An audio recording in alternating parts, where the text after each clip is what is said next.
महाराष्ट्र में सत्ताधारी महायुति को उखाड़ फेंकने का दम भरने वाली महाविकास आघाड़ी दिल्ली से मुंबई तक मैराथन मंथन के बावजूद सीटों का बंटवारा नहीं कर पाई है। उद्धव सेना जल्द से जल्द सीट बंटवारे को उतावली है, लेकिन कांग्रेस का कहना है कि शरद पवार और उद्धव ठाकरे से मुलाकात के बाद कल सीटों की घोषणा हो जाएगी। लेकिन महाराष्ट्र की तरह झारखंड में भी इंडिया गठबंधन में सीट बंटवारे का पेच बरकरार है।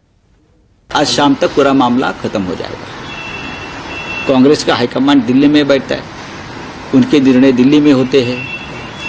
तो भारतीय जनता पार्टी के नेता या हमारे यहाँ के शिंदे गुट के नेता, उनके भी बॉसेस दिल्ली में है, तो जिनकी हाईकमांड दिल्ली में है उनको बार बार दिल्ली में जाना पड़ता है। उसमें अभी हम क्या बोल सकते हैं। लेकिन मुझे लगता है कि कोई ज़्यादा मतभेद नहीं रहेंगे और हम लोग एक साथ बैठकर निर्णय करेंगे।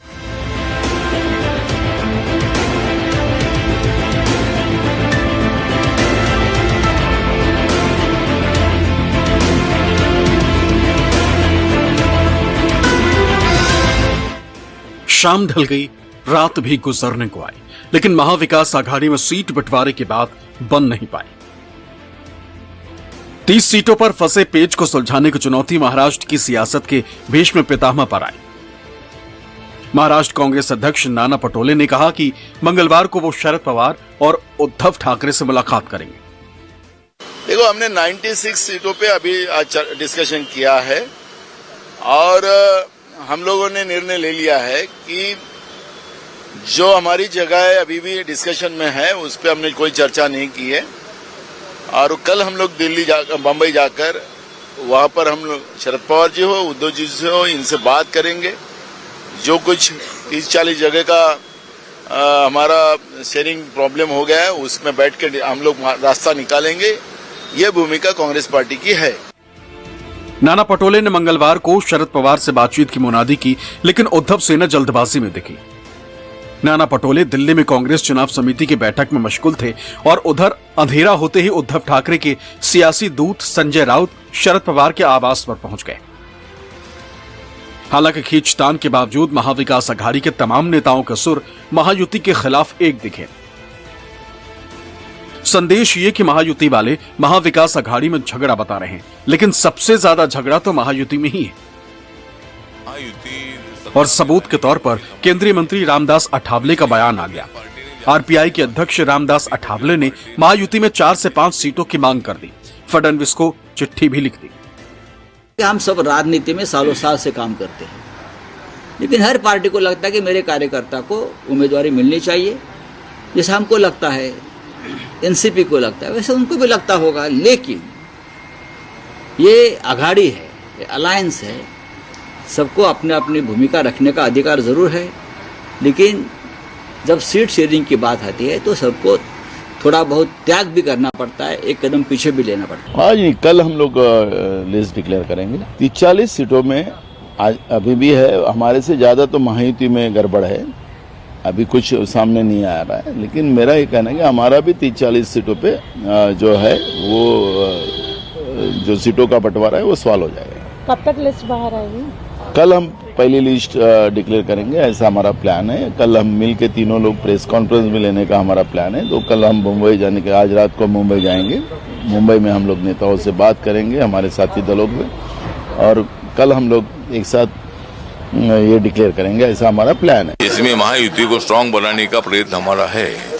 महायुति सत्ता में लाने की कोशिश हमारी है और इसीलिए रिपब्लिकन पार्टी ने ज्यादा सीटें मांगी है। रिपब्लिकन पार्टी ने खाली 5-6 सीटें मिलनी चाहिए। इसी तरह की भूमिका माननीय देवेंद्र फडणवीस जी के साथ हमने ली है। उनको हमने पत्र दे दिया है और आरपीआई को पूरे महाराष्ट्र में 5-6 जगह मिलनी चाहिए। जब सरकार आएगी तो हमको एक मंत्री पद कैबिनेट मिलना चाहिए, एक एमएलसी मिलना चाहिए, 2-3 महामंडल के चेयरमैन पद मिलना चाहिए। तो मैं अभी सीएम से बात कर रहा हूँ और 1-2 दिन में आरपीआई को कितनी सीट मिलेगी, कौन सी सीट मिलेगी, ये हमें मालूम हो जाएगा। सत्ताधारी जो महाराष्ट्र में बैठे हैं, जो इलीगैलिटी से बैठे हैं, उनसे पूछिए उनका हो गया है। कौन किस पे प्रेशर बांध रहा है वो तो सामने दिख रहा है ना। जब कैबिनेट मीटिंग होती है तो एक पक्ष को उल्टी आती है अजीत पवार जी का पक्ष देखकर। अजीत पवार को दिक्कत होती है क्या शिंदे के लोग बोल रहे हैं। साथ ही साथ अमित शाह जी आकर उनसे क्या कहते हैं, फिर ये कहते हैं कि हमें कोई मुख्यमंत्री का चेहरा नहीं चाहिए।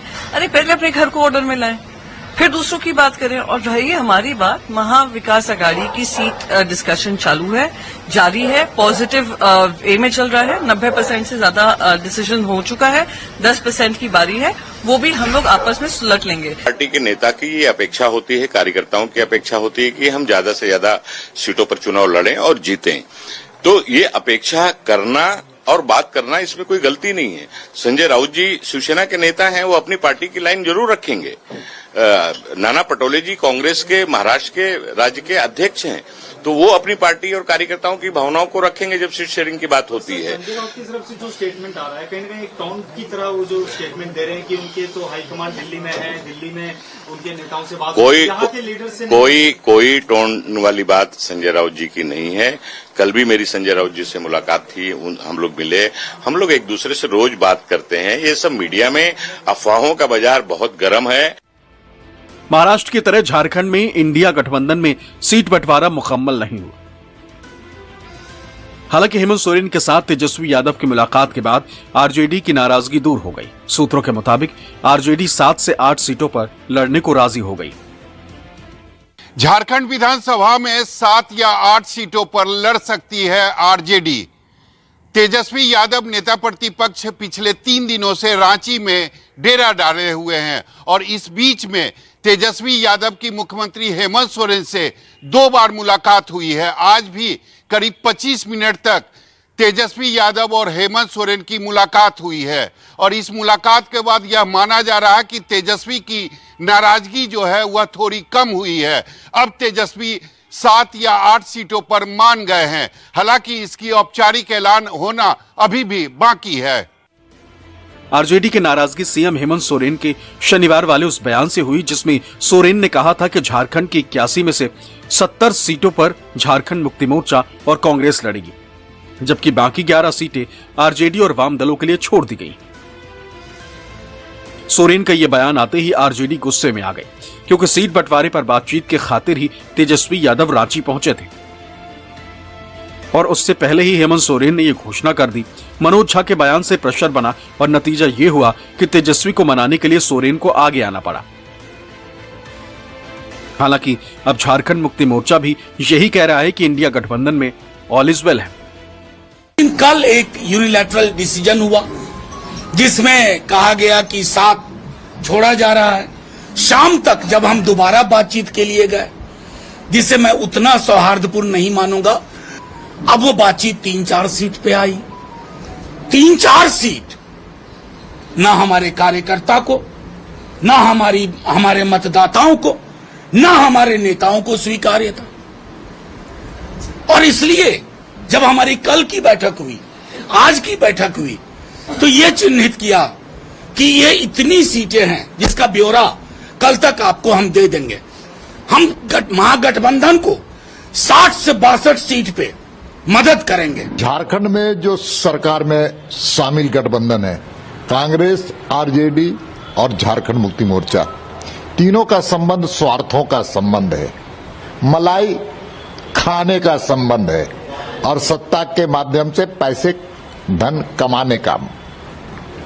उनके किसी योजना में जनता को केंद्र बिंदु बना करके काम नहीं करना, ये उनका संकल्प है। संकल्प सिर्फ पैसा ही कमाना है। इसलिए जब सीटों के बंटवारे का सवाल आता है तो आरजेडी नाराज दिखता है। वही आरजेडी है जो झारखंड के गठन का सबसे ज्यादा विरोध किया था। इसे हरियाणा के चुनाव का साइड इफेक्ट कहें या कुछ और, लेकिन इतना तो तय है कि कांग्रेस के सहयोगी अब उसे आंखें दिखाने लगे। बेशक ऐलान यही होता है कि इंडिया गठबंधन में ऑल इज वेल है, लेकिन महाराष्ट्र से झारखंड तक ये रस्साकशी इंडिया गठबंधन की चुनौती बनी हुई। पटना से सौरभ कुमार के साथ अंकुश जायसवाल, मुंबई न्यूज 24।